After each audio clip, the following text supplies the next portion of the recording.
자, 안녕, 민규쌤입니다. 자, 이제 드디어 우리가 5단원 들어가야 하는데요.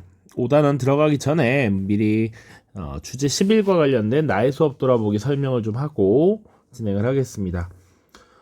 4단원에서 이제 근대 국민국가가 등장하는 과정, 이런 것들을 많이 살펴봤습니다. 그래서 영국과 미국, 프랑스의 시민혁명 살펴봤고요. 그리고 사실은 자유주의, 민족주의의 등장과 국민국가의 형성, 그리고 산업혁명 이런 주제들을 쭉 다뤘습니다.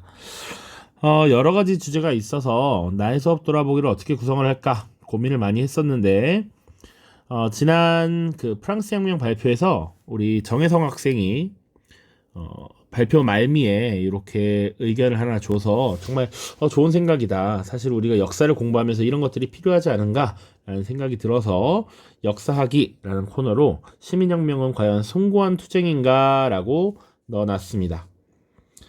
자, 그래서 혁명, 우리가 지금 시민혁명을 배운 이유는 사실은 어떻게 보면 우리가 지금 시민으로서 국민으로서 누리는 이 자유, 이런 것들의 쟁취 과정에서 큰 역할을 했기 때문입니다. 그 자체로 엄청난 가치가 있고 우리에게도 영향을 미쳤고요. 그런데 사실은 그 사건이 어떻게 보면 애초에 그런 것들을 위한, 그런 근본적인 가치를 위한 투쟁으로 시작했는가 라고 본다면 사실은 조금 의견이 달라질 수 있을 것 같아요. 그래서 과연 이것을 공적 투쟁으로 평가하는 것이 옳으냐, 아니면 사실은 개인의 이익을 위한 사적 투쟁이었느냐 라는 질문을 던졌고, 그것에 대해서 여러분들이 생각을 쭉 정리하시면 좋을 것 같습니다. 사실 여러분들이 열심히 이 생각을 정리하고 수업 시간 내에 이런 활동들을 하게 되면 이런 것들을 또 생활기록부에도 기재를 하기 좋을 것 같아요. 자, 오른쪽에는 이제 영국인의 입장에서 국민청원 작성하기라고 되어 있고요. 뭔가 써야 돼서 답답해 보이지만 여러분들의 아이디어를 보는 것이고, 사실 어느 정도 가이드라인은 다 주어져 있는 내용입니다. 그래서 청원 제목과 청원 내용 작성하면 되고요. 청원 답변을 보시면 근래 들어서 의회가 민의를 제대로 반영하지 못하고 있다는 지적을 겸허하게 받아들이며 최근 의회의 주도로 선거법을 개정하여 민의를 제대로 반영하기 위한 조치가 이루어지고 있다는 말씀 드립니다. 소중한 의견 감사드리며 뚜두두 이렇게 나와 있어요. 그러니까 지금 민의를 제대로 반영할 수 있도록 뭔가를 요구해야겠죠. 그러니까 청원 제목과 내용들을, 그런 것들을 고려해서 작성을 하시면 되겠습니다. 자, 그리고 밑에 청원 동의와 관련해서 동의하는 의견 하나, 비동의하는 의견 하나 댓글로 이렇게 적도록 한 것입니다. 그래서 닉네임도 한번 여기는 정해주시고요. 밑에 비동의하는 의견은 일부러 닉네임을 I'm worker 이렇게 해놨어. 노동자입니다. 노동자들은 지금 이 청원 내용에 대한 반대를 펼치고 있다라는 것이죠. 한번 여러분들의 아이디어를 보여주시면 좋을 것 같습니다. 자, 이제 제국주의 파트 들어갈 텐데요. 약 2페이지 가량의 내용이 쭉 있고요. 문제는 3페이지 정도가 있습니다. 일단 첫 번째 시간에는 제국주의가 무엇인지, 그리고 이 제국주의가 아프리카 지역을 어떻게 분할했는지 한번 살펴보도록 하겠습니다. 자, 일단 제국주의라는 개념이 등장했으니까 제국주의가 무엇인지를 좀 정확히 알고 넘어가야 할 것 같습니다. 그런데 항상 공부를 하면서 주의라고 한 것이 굉장히 어렵습니다. 어떤 역사적 용어의 개념을 정의한다는 것이 사실은 쉽지 않은 일인데, 간단하게 그래도 정리를 해보자면, 자, 산업혁명 이후에 서양의 여러 강력한 국가들이 자신들의 발전한 경제력, 군사력을 앞세워서 자기보다 약한 나라들, 주로 아시아와 아프리카 지역이 되는데, 이들을 식민지로 삼는 대외 팽창 정책을 말합니다. 팽창 정책을 시행하려는 이런 움직임, 경향성을 제국주의라고 한다. 자, 그럼 이런 제국주의는 왜 등장했느냐? 자, 산업혁명 이후에 독점 자본주의라는 형태가 등장합니다. 자, 그래서 이 급속도로 성장한 이 산업 기반에 엄청난 생산력을 보유하게 된다라는 것이죠. 그러면 이 생산된 물품을 판매할 제품의 판매 시장이 필요했고요. 또 값싼 원료를 공급할 수 있는 값싼 원료 공급지, 그리고 국내에서 벌어들인 이런 자본의 재투자, 이런 것들이 식민지를 필요로 하고 있다라는 것이지. 이런 것들을 모두 해결할 수 있는 것이 바로 식민지라는 것이고, 식민지를 통해서 국가의 경제를 더욱더 발전시키고 증대시킬 수 있다라는 믿음이 등장했다라는 겁니다. 자, 그리고 18세기, 19세기를 거치면서 국민국가가 형성되기 시작했죠. 그래서 대표적인 사례로 우리가 이탈리아의 통일, 독일의 통일, 그리고 이제 동일한 언어와 문화를 공유하는 민족 간의 국가 형성, 이런 것들을 주로 다뤘습니다. 자, 그러니까 이런 국가들이 형성되는 과정에서 우리 민족이 더 우수해, 우리 민족이 더 우등하고 저들은 열등해. 그렇기 때문에 우리가 그들을 교화시키고 문명화시켜야 돼. 이런 논리들이 형성이 됩니다. 그러다 보니까 더 강한 우리나라, 이런 것들을 강조하기 위한 침략적 민족주의가 등장하고 점차 이런 국가의 개념이 변질되고 있더라라는 것입니다. 자, 그리고 사회진화론의 영향도 강하게 받습니다. 자, 이 진화론이라고 하는 것은 원래 생명과학에서 다루는 찰스 다윈의 이론이죠. 모든 생명체는 이제 진화를 하게 되고 생활 환경에 맞춰서 적응하면서 그 종이 조금씩 변화하게 되는 것이지. 그래서 강한 자만이 살아남고 변화한 환경에 적응하는 것이 생명체인데, 이 진화론을 사회에도 지금 적용을 시킨 겁니다. 그러다 보니까 이 변화하는 사회, 변화하는 국제 질서에 적응하지 못하면 도태되는 것이고, 그것에 적응하고 살아남은 국가만이 더 강력해지고 약한 나라를 더욱 이제 지배하게 되는, 이런 것이 당연한 결과이다라고 지금 논리 구조를 만들고 있습니다. 자, 그래서 후진 지역을 문명화시키기 위해서 라는 명분을 만들어서 침략을 한다. 요 문명화라고 하는 개념도 많이 등장합니다. 자, 그리고 인종적으로도 백인이 기존의 황인종이나 흑인보다 우월하다라는 인식이 이런 제국주의의 배경으로서 또 작용을 하더라. 이렇게 보시면 되겠네요. 자, 그래서 이제 유럽, 미국을 비롯한 여러 이 제국주의 열강들이 아프리카와 아시아 지역을 주로 식민지화하는 모습들이 나타납니다. 그래서 아프리카를 어떻게 서로 나누어 가졌는지 한번 보도록 할 겁니다. 자, 아프리카 지역을 왜 그러면 주로 식민지로 삼고 분할했느냐라는 것부터, 그 배경부터 볼 텐데요. 첫 번째는 일단 신항로 개척 이후에 노예무역을 통해서 이미 많은 이익을 얻고 있었다라는 겁니다. 우리 신항로 개척 벌써 배운 지 오래돼서 시기적으로 기억이 잘 안 날 수도 있지만 대략 15세기에서 16세기가 되겠죠. 자, 에스파냐, 포르투갈을 중심으로 주로 이런 신항로 개척이 시작되었고, 그 뒤에는 유럽의 여러 나라들이 각자 다 이런 무역로를 개척하기 위한 모습이 나타났습니다. 자, 그래서 아프리카 지역에서 주로 이 노예들을 데려다가 아메리카에 가져다 팔고, 그래서 아메리카에서 또 금과 은을 가져오는 이런 모습들을 취했었죠. 자, 이 당시만 하더라도 사실은 아프리카 대륙의 연안 지역, 바다와 맞닿아 있는 가까운 지역만 주로 이 무역의 대상이 되었고, 사실은 내륙 깊숙이 들어가지는 않았습니다. 그런데 19세기 이후가 되면 이런 탐험가들이 나타나요. 리빙스턴, 스탠리 같은 탐험가들이 나타나면서 아프리카의 내륙을 답사하게 됩니다. 그전에는 내륙으로 들어가는 경우가 많지 않았어요. 그런데 특히 아프리카 내륙에서 말라리아에 대비하는 이런 키니네 같은 것들이 개발되고, 그리고 무기의 개량이 이루어지면서 내륙에 대한 진출이 더욱 확대되었다라는 겁니다. 그 내륙 탑사의 결과로 이 아프리카 내륙 지역에 엄청난 지하 자원이 있고 나름 시장의 가치가 충분히 있다라고 확인을 하게 되면서 아프리카의 내륙에도 본격적으로 진출하게 되었다라는 것이죠. 그래서 이 부분의 핵심적인 내용은 어떤 나라가 어떤 아프리카 국가를, 어떤 아프리카 지역을 식민지배했는가를 살펴보는 것이 중요한데 굉장히 많습니다. 그리고 은근히 물어보는 내용이 까다로울 수 있어요. 그러니까 잘 확인하시기 바랍니다. 일단 첫 번째로 공통적으로 중요한 내용을 하나 보고 가겠습니다. 바로 에티오피아와 라이베리아를 제외한 아프리카 전 지역을 분할 점령했다라는 겁니다. 그러니까 이 에티오피아는 독립을 유지했어. 식민 지배를 당하지 않았다. 라이베리아 또한 마찬가지입니다.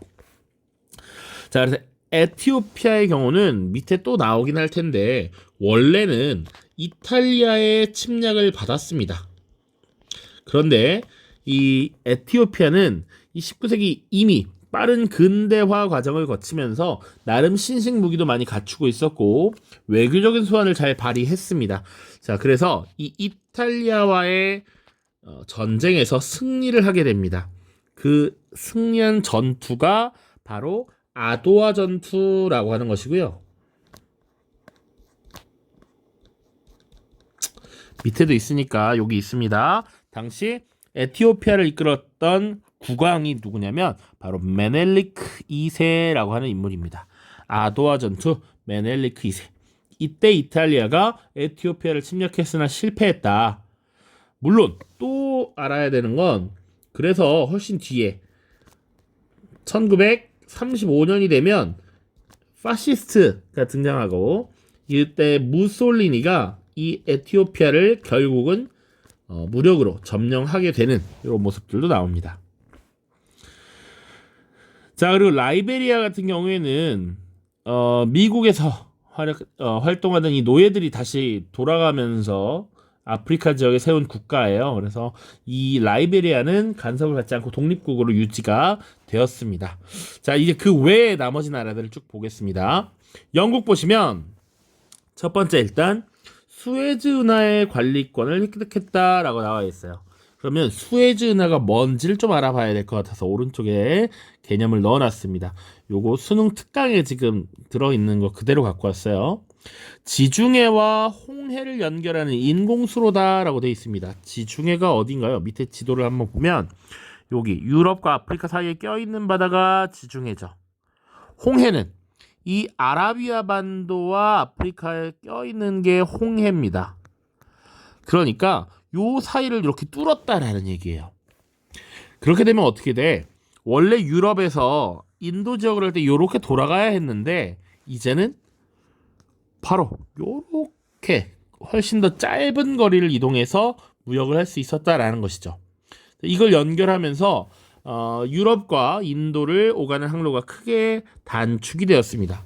그런데 이 운하의 건설은 대규모의 토목공사란 말이죠. 그러니까 이집트가 이 수에즈 운하를 건설하면서 막대한 빚에 시달리게 되니 이때 영국이 수에즈 운하의 주식을 매입하고 운하 경영권을 차지했고요. 사실상 이집트를 경제적으로 종속시키면서 이집트를 일종의 보호국으로 만들어버립니다.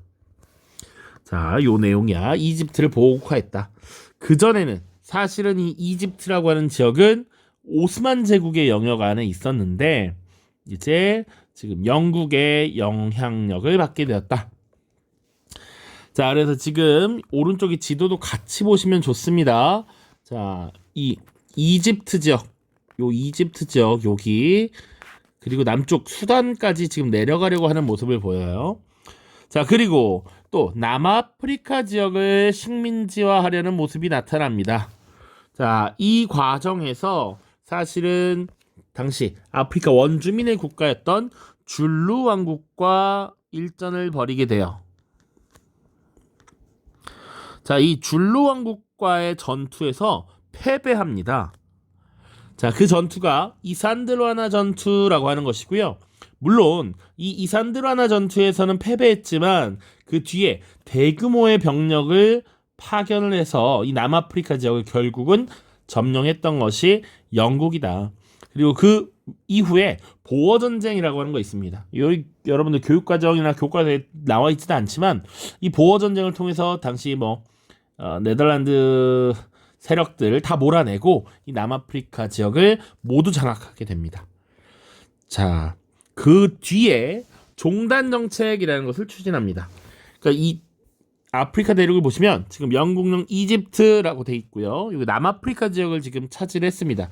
그래서 종으로 세로로 쭉 이렇게 이어지는 이 영국의 식민지 정책이었죠. 이것을 구상했어. 쭉 세로로 영국이 다 먹겠다 이런 걸 구상을 했었던 것이 종단 정책이고요. 이집트에서부터 남아프리카까지 모두 식민지를 삼으려고 했다라는 겁니다. 이때 이집트의 주요 도시가 카이로였고 남아프리카의 주요 도시가 케이프타운이었습니다.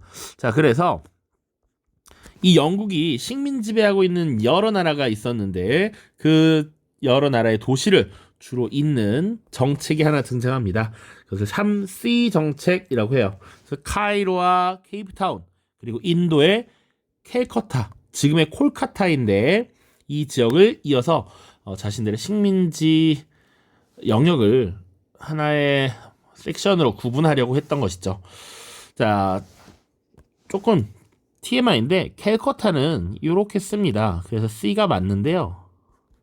실제로 이것은 영국이 이 지역을 부를 때 쓰는 호칭이고 인도에서는 그 도시를 콜카타라고 부릅니다. 콜카타는 이렇게 씁니다. 콜카타.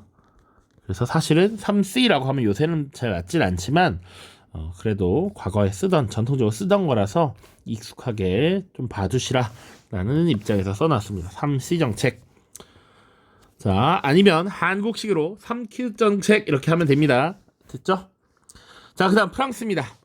알제리, 모로코, 튀니지 등 이게 다 지금의 아프리카 북부 지역입니다. 특히나 북부 중에서도 약간 서쪽, 북서부 지역이에요. 여기를 장악했고 또 아프리카 동쪽에 있는 섬인 마다가스카르라고 하는 것을 차지했어요. 그래서 이 프랑스는 영국과는 반대로 이제 가로로 횡으로 식민지를 연결하는 횡단 정책을 추진했습니다. 알제르로부터 마다가스카르까지. 자, 보시면 지금 여기 프랑스령 서아프리카라고 되어 있는데 현재 아프리카의 여러 나라들이 합쳐져 있습니다. 여기 알제리, 여기 모로코, 뭐 튀니지 이런 나라들이 있어요. 그리고 요 섬이 마다가스카르입니다. 그러다 보니까 지금 프랑스는 이렇게 지금 가로로 쭉 횡단하려는 정책을 펼쳤다라는 것이죠. 자, 이런 정책을 추진하는 과정에서 사실은 필연적으로 영국과 프랑스가 충돌할 수밖에 없었다. 그 충돌 지점이 지금의 남수단에 있는 파쇼다라고 하는 곳이었습니다. 자, 이 파쇼다에서 충돌했던 것 1898년의 일이고요. 결국은 프랑스가 양보를 하면서 충돌은 없던 일로 되어집니다.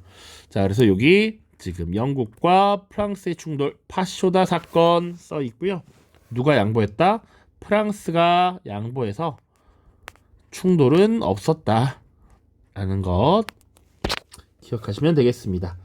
자, 그래서 원래 영국과 프랑스는 전통적으로 서로 으르렁거리면서 싸우던 존재인데 이 파쇼다 사건 이후로 사실은 관계가 회복되고 이후에 영국과 프랑스의 협상, 동맹이 맺어지는 이런 모습들도 나타납니다. 자, 그 다음 독일입니다. 독일은 동아프리카 지역을 다스려서 독일령 동아프리카 그리고 독일령 남서아프리카 이렇게 지금 식민 지배를 하게 되는데 오늘날 국가로 치면 동아프리카는 탄자니아 그리고 남서아프리카는 지금의 나미비아에 해당합니다. 이 나미비아를 선생님이 중요하다라고 해놓은 것은 이 독일에 의한 헤레로족 학살, 헤레로족이 봉기를 일으키고 그에 대한 학살이 이루어져서 이 곳이 언급이 될 수 있어서 지금 써놨고요. 그 외에는 카메룬, 토고 같은 나라들도 있습니다. 자, 오른쪽 지도에서 보면 지금 독일령이 어디 있는지 잘 보이죠? 독일령 여기입니다. 여기가 지금 나미비아에 해당하는 지역이고요. 그리고 지금 여기가 탄자니아입니다. 약간 언밸런스하게 왼쪽 아래 오른쪽 위 이렇게 구성이 되어 있습니다. 자, 그 다음입니다. 벨기에라는 나라가 또 등장을 해요. 은근히 벨기에도 중요하게 다뤄집니다. 기출이 된 바가 있고요.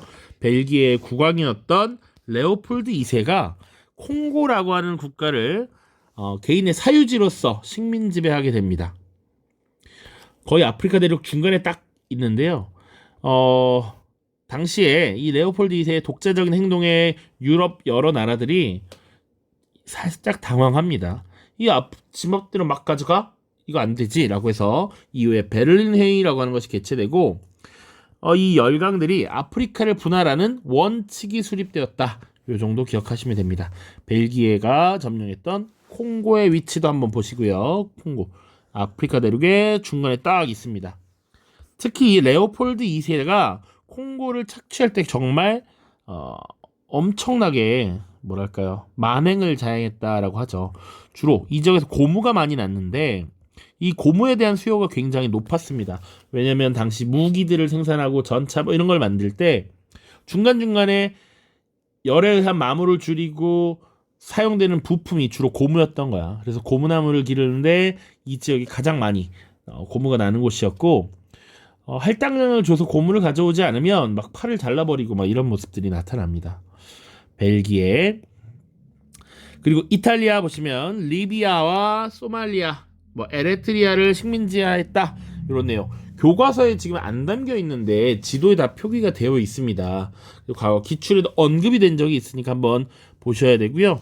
아까도 얘기했지만 에티오피아를 식민지배하려고 침략했으나 아도아 전투에서 패배했다.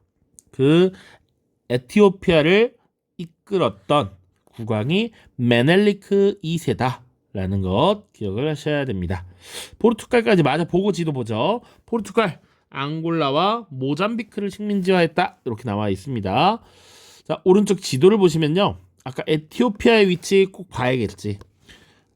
아프리카에서 독립을 유지했던 나라입니다. 그리고 라이베리아 이렇게 조그맣게 있어요. 라이베리아.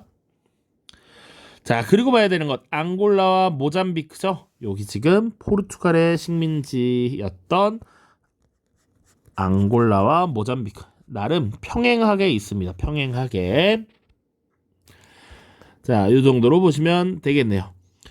자, 그리고 하나 더 봐야 될 것은 뭐냐면 요 왼쪽 위에 모로코 사건이라고 하는 것이 있죠. 아까 모로코는 프랑스의 식민 지배를 받았다라고 했는데 사실은 후발주자였던 독일도 이 모로코를 갖고 싶어 했습니다.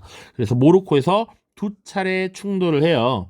여기 1905년과 사실은 빠져있지만 1911년 두 차례 충돌합니다. 이렇게 모로코 사건에 대해서도 수능 특강 교재에 잘 나와 있어요. 모로코를 둘러싸고 프랑스와 독일이 대립한 사건이고요. 영국이 프랑스를 적극 지지하는 가운데 독일과 프랑스의 타협이 이루어졌습니다. 이때 독일은 프랑스로부터 콩고 북부 지방을 할양받았고 대신 프랑스의 모로코에 대한 보호권을 승인했습니다. 이걸 외워야 되는 건 아니지만 이런 사건이 있었다라는 겁니다. 자, 그리고 파쇼다 사건에 대해서 조금 더 자세하게 다뤄져 있는 수능 특강 자료입니다. 프랑스는 북서 중앙아프리카를 차지한 후에 동쪽으로 진출하여 대서양과 홍해를 연결하는 야심찬 정책을 추진하였다. 그러니까 이 수에즈 운하 자체가 원래 사실은 프랑스의 의도하에 만들어진 것도 있습니다. 자, 프랑스는 오랜 전쟁을 거쳐 알제리를 점령했고 튀니지를 프랑스의 보호령으로 만들었습니다. 그러나 영국은 이집트에 관심을 가지고 있었던 프랑스의 희망에 반하여 영국이 지금 이집트를 점령하고 보호령으로 삼았고요. 이후 두 식민국가는 수단 지역을 차지하기 위해서 서로 다투었고 전쟁 직전까지 몰고 간 파쇼다 사건이 발생했습니다. 자, 프랑스의 양보로 전쟁을 피한 양국은 우호 관계를 강화했고 1904년 영프 협상을 체결하게 되었습니다. 자, 지금 자료 살펴보기에 선생님이 여기 다음 국가의 위치를 지도에 표시해 봅시다 라고 나와 있어요. 웬만한 국가들 다 지금 이야기를 했습니다. 자, 여기 알제리 말고 아프리카 북부 중앙에 있는 국가가 리비아입니다. 리비아. 그죠? 그 정도면 될 것 같습니다. 여기 케이프타운 있는 곳이 남아프리카 공화국이고요. 우리가 흔히 줄여서 남아공이라고 얘기하죠. 됐습니다. 관련해서 문제 풀고 마무리 짓도록 하겠습니다. 교과서 먼저 보고 올게요. 자, 166쪽입니다. 제국주의와 민족운동. 제국주의와 세계 분할이라고 해서 제국주의가 무엇인지 볼 텐데, 일단 제국주의의 개념 다시 한번. 서양 열강이 경제력과 군사력을 앞세워서 식민지를 넓히기 위해 적극적인 대외 팽창을 시도하였는데, 이러한 경향, 이런 움직임을 제국주의라고 합니다. 그럼 이런 것들이 왜 등장했느냐? 서양 열강이 산업혁명 이후에 중화학공업에서 대량 생산이 이루어지는 등 자본주의 경제가 고도로 발전하자 값싼 원료 공급지이자 제품의 판매 시장이자 잉여 자본의 투자처들을 찾아서 식민지를 건설하려 했던 것이죠. 자, 자료 1번 보시면 제국주의가 등장한 경제적 배경이라고 되어 있습니다. 자, 이 제국주의와 관련해서 가장 많이 나오는 인물 중에 하나가 세실 로즈라고 하는 인물입니다. 자, 보시면 나는 어제 런던 이스트엔드에 가서 실업자들의 집회를 방청하였다. 그곳에서 빵을 달라고 외치는 실업자들의 얘기를 들은 후 제국주의가 중요함을 더욱 확신하였다. 나의 포부는 사회 문제를 해결하는 데 있다. 우리는 대영 제국의 4천만 인구를 피비린내나는 내란으로부터 지키고 과잉 인구를 수용할 방법을 찾아야 한다.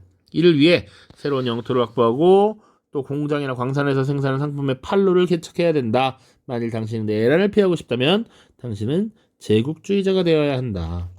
지금 생산 과잉이 이루어지고 있기 때문에 이런 생산품의 판매처를 찾아야 된다라는 것이죠. 그리고 그것을 팔아야 이 윤을 창출하고 지금 이 인구를 수용할 수 있다라는 것입니다.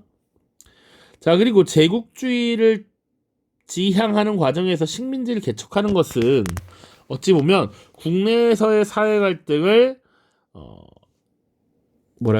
시선을 외부로 돌리고 사회 통합을 도모하려는 이런 모습들도 있고요.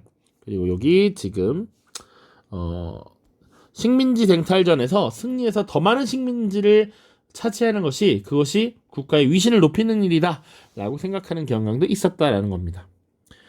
자, 백인의 짐이라고 하는 그림입니다. 여기 보시면 백인이 유색 인종들을 요 끝에 시빌라이제이션이라고 나와 있습니다. 문명화의 길로 이끈다라는 거야.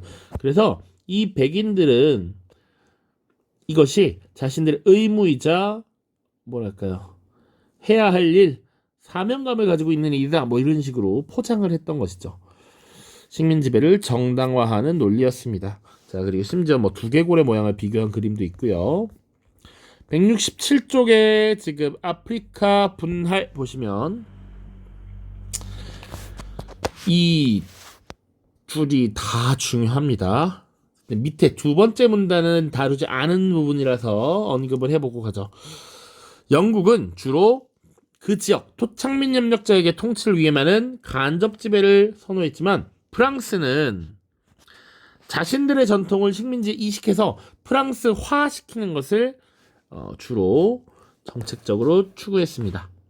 그렇지만 예를 들어서 사탕수수나 목화 같은 상품 작물을 재배하고 대규모로 경영하도록 하는 이런 수탈 방식은 비슷했다라는 거.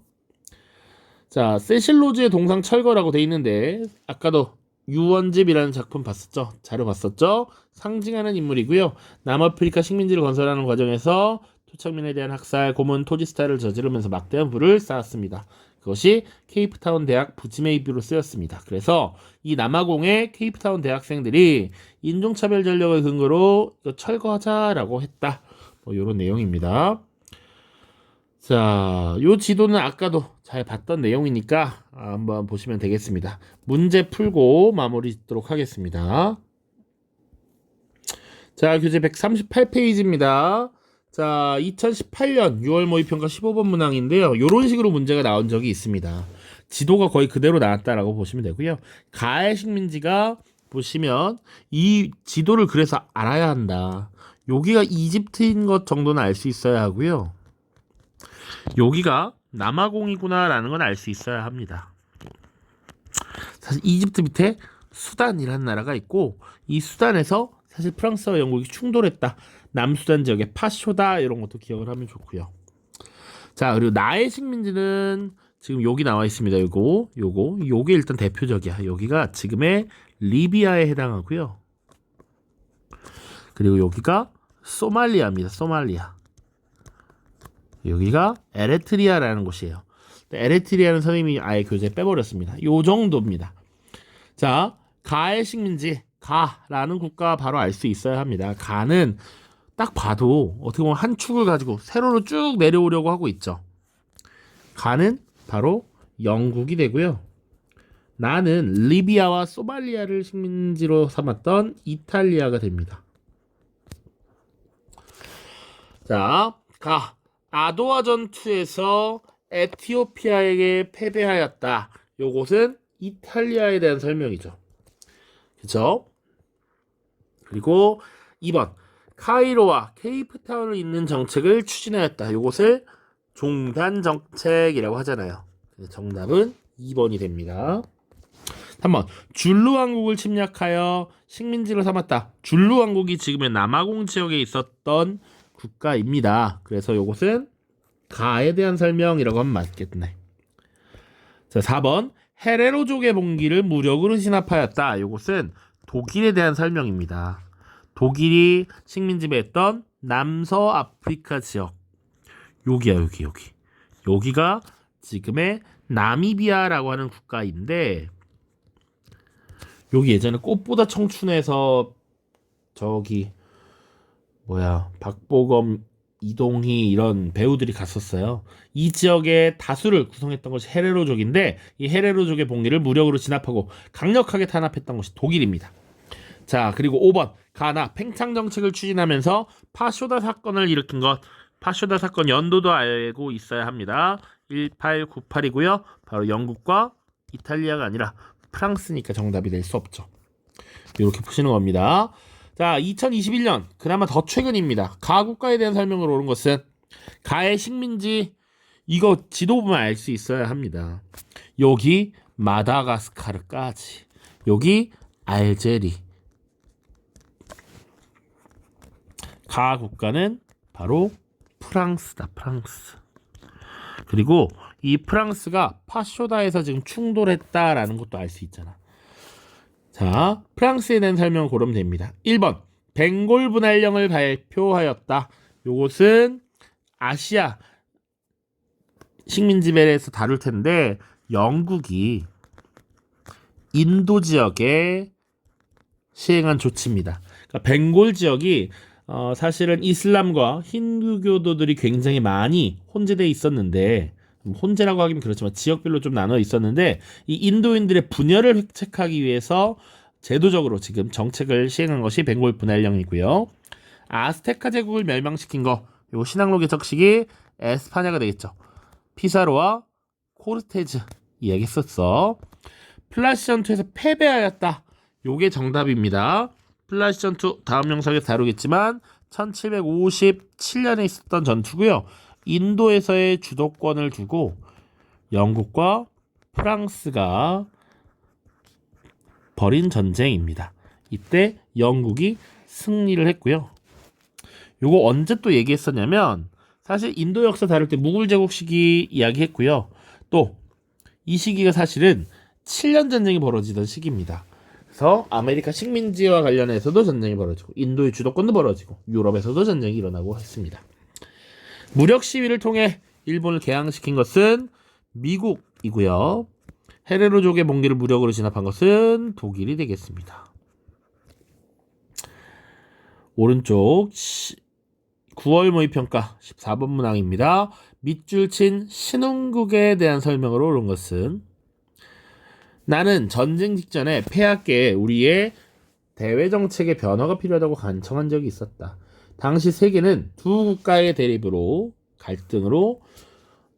갈등으로 요동치고 있었다. 두 국가는 인도를 비롯한 수많은 식민지를 거느린 패권국이었고, 다른 하나는 카메룬 등을 식민지로 삼아 아프리카로 진출한 신흥국이었다. 이들의 경쟁은 세계를 양편으로 나누어 전쟁 발발의 위기를 초래하고 있었고, 나는 전쟁을 막기 위해 우리가 패권국 편에 남지 말고 신흥국이 주대하는 동맹에 가담해야 한다고 제안했다. 그것이 보수의 가치를 지키고 사회혁명을 피하는 길이라고 생각하였다. 라고 되어 있습니다. 자, 이 신흥국은 뭔가요? 카메룬과 토고 같은 나라들을 지금 식민지로 삼았던 나라입니다. 자, 요 신흥국은 지금 독일을 얘기하는 거예요. 독일. 지금 카메룬, 토고를 통해서 이걸 알아야 된다. 알겠죠? 자, 보시면 리비아를 식민지로 삼았다. 요 나라는 아까 이탈리아라고 이야기했고요. 러시아와 단독 강화를 맺었다. 우리 아직 안 배운 주제인데 요게 정답이 됩니다. 자, 요게 1차 대전 시기에 독일과 러시아가 단독 강화를 맺습니다. 그것을 브레스트 리토프스크 조약이라고 하는데 독일과 러시아가 사실은 전쟁을 벌이게 되는데 러시아가 내부적으로 혁명이 발생하면서 혼란을 겪게 되면서 전쟁에서 빠지게 됩니다. 이게 정답이고요. 국제연맹의 창설을 주도했던 것은 미국입니다. 물론 미국은 근데 국제연맹에 가입하지 않고요. 무스타파 케말의 개혁이 추진되었다. 우리가 흔히 터키라고 부르는 최근에 튀르키예라고 국명이 바뀌었죠. 튀르키예에 대한 설명이고 볼셰비키의 무장봉기가 발생한 것 러시아가 되겠습니다. 그래서 이렇게 2번을 정답으로 찾을 수 있다. 자, 하나 더, 2개 정도 더 풀 것 같습니다. 자, 가 국가에 대한 설명을 옳은 것은 가는 아프리카에서 노예를 포획하여 아메리카로 수출함으로써 많은 부를 축적했다. 19세기 후반에는 용병을 활용하여 아프리카 식민지에 대한 장악력을 확대하였다. 자, 요 지도 하나만 가지고 지금 봐야 되는 겁니다. 근데 지도를 봤을 때 선생님 아까 무슨 얘기 했었냐면 요런 식의 식민 지배를 갖고 있는 게 2개 나라가 있어요. 아까 요거랑 요렇게 세트로 위아래로 엇갈려서 세트로 갖고 있는 나라가 있고 지금 나름 거의 평행하게 식민지를 갖고 있는 나라가 있었어. 요 빨간색으로 표시한 게 바로 독일령 남서아프리카, 독일령 동아프리카였던 독일의 식민지고요. 지금 여기 나름 평행하게 식민지배 했던 것이 포르투갈이었습니다. 포르투갈. 모잠비크와 앙골라가 되겠죠. 포르투갈에 대한 설명을 찾으면 돼요. 보기 보겠습니다. 미국과의 전쟁에서 패배하여 쿠바를 상실한 나라는 에스파냐입니다. 에스파냐. 이집트를 보호국으로 삼고 수에즈운하를 차지한 것 영국이 되겠고요. 동남아시아에 진출해 인도차이나 연방을 수립하였다. 인도차이나 연방, 요거는 프랑스에 대한 설명이고요. 16세기 동남아시아와 유럽 사이의 향신료 무역을 주도하였다. 요게 맞죠. 동남아시아와 유럽 사이의 향신료 무역 주도 포르투갈. 자, 5번 베를린, 비잔티움, 바그다드를 연결하는 3B 정책을 추진하였다. 요것은 독일에 대한 설명이 되겠습니다. 이 부분이 아직 뒤쪽과 함께 나와서 조금 어려울 수 있는데 뒤에 부분 공부하고 나면 조금 더 쉬워질 것이라고 생각이 됩니다. 자, 밑줄 친 이 나라에 대한 설명을 옳은 것은 그림은 유럽 열강 중 하나인 이 나라의 국왕 레오폴트 2세가 되겠습니다. 이걸로 사실은 끝날 수 있어. 아프리카인들에게 행한 가혹한 착취를 풍자한 것이고 고무, 상하 등을 확보하기 위해서 강제노역에 동원하는 과정에서 학살을 자행했습니다. 레오폴드 2세라고 하는 거 보면 벨기에라고 하는 국가가 나와야 합니다. 벨기에. 자, 1번입니다. 파쇼다에서 영국과 충돌한 국가 프랑스입니다. 이제 요거는 알아야 돼, 확실히. 자, 모로코를 둘러싸고 프랑스와 대립한 것은 독일이고요. 아도아 전투에서 에티오피아에게 패배한 것 이탈리아가 돼야 되고, 줄루족과 벌인 이산드라나 전투에서 패배한 것은 영국입니다. 자연스럽게 정답이 5번이 되겠죠. 프랑스 등과 함께 콩고강 일대를 분할 지배하였다. 자, 그래서 사실은 이 콩고강 일대를 분할 지배한 것이 프랑스고요. 나중에 모로코 사건이 있었지. 모로코 사건 이후에 그래서 이 지역, 콩고의 북쪽 지역, 이 지역을 독일에게 일부 양도했습니다. 대신 모로코는 프랑스가 독점하는 것이지. 요런 것. 요거까지는 적을 필요도 없을 것 같아요. 근데 어쨌거나 지금 콩고강 일대를 차지했던 것이 벨기에다, 벨기에. 자, 오른쪽 마지막 하나만 더 풀죠. 2022년 6월 모의평가 15번 문항입니다. 제국주의자 세실 로즈의 동상을 즉각 철거하라. 쭉 있고요. 가 있는 부분만 봅시다. 이집트와 남아프리카 연방을 잇는 가의 식민정책을 주도했던 이가 바로 세실 로즈였다. 이집트의 카이로와 남아프리카의 케이프타운을 이렇게 연결하려는 종단 정책을 추진했던 국가, 바로 영국이 되겠죠. 영국. 자, 영국에 대한 설명을 찾으면 되겠네요. 콩고를 식민지배하였다. 바로 전에 봤던 벨기에죠. 레오폴드 2세와 관련이 있습니다. 미얀마를 식민지로 삼았던 것, 요게 영국이고요. 인도차이나 연방을 수립하였다. 프랑스가 되겠고요. 헤레로족의 봉기를 진압한 것, 독일. 중국에 21개조 요구를 제시한 것은 뒤에 나올 텐데 일본에 대한 설명입니다. 자, 은근히 양이 많았습니다. 자, 복습 잘 하셔야 되고요. 교과서 꼭꼭 씹어 읽기를 바랍니다. 다음 영상에서는 이제 제국주의 열강의 아시아 분할을 살펴보겠습니다. 모두 고생 많았습니다. 안녕.